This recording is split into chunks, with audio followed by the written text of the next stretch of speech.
Quack and Mack.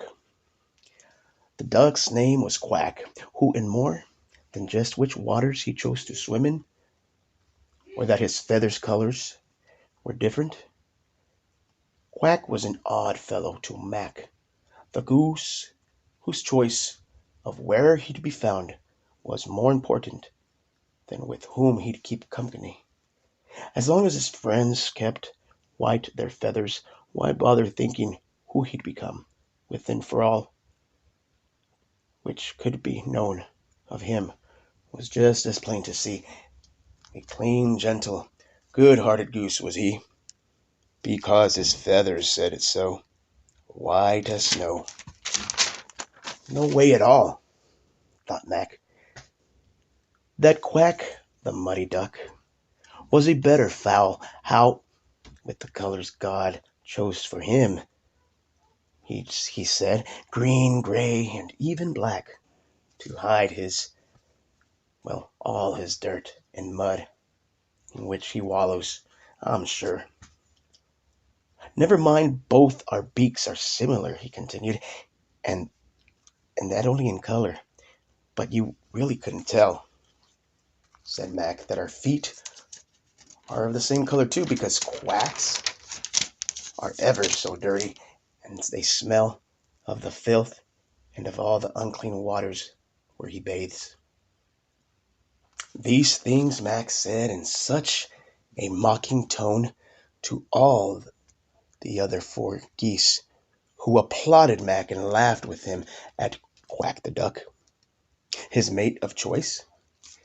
Their silly splashing and frolicking, all in mud, and that they hide in tall grass, where they teach their young to do the same.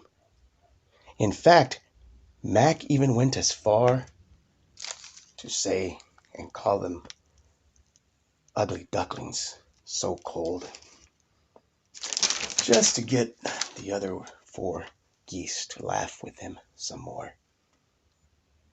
Then went on to say, it is too bad not all fowl are as we the geese, for we are beautiful as our feathers do let others know, white, clean, and I believe that's partly because where we choose to swim, these clean waters, which keep our feathers white, are just as us so pure.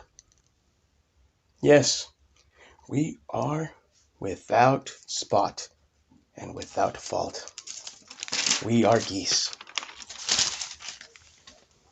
They carried on well into the night, and every day thereafter, berating Quack and all the other ducks. So much so, they realized it not, that a season passed, and they,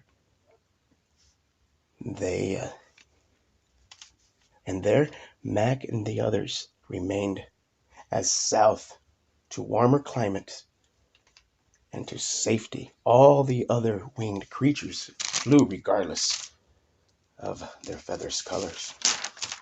It seems these five got so cold they could not feel the chill in the air nor hear anything else over their bashing of Quack, making it quite an easy kill for one hunter to take home 5 geese for his family to enjoy. Had they not been so arrogant and boastful about their outward appearance, they would have known to fly away. One thing's for sure, just as Mac did say, and the hunter's family did find out, they sure were good after being baked or fried. Good and tasty, that is. They were a hearty bunch, oh yeah. White as snow. Feathers, sure, at one time, but they were boiled, plucked out, and tossed in with the filthy slop for the swine. Feathers white one time will not ever, always,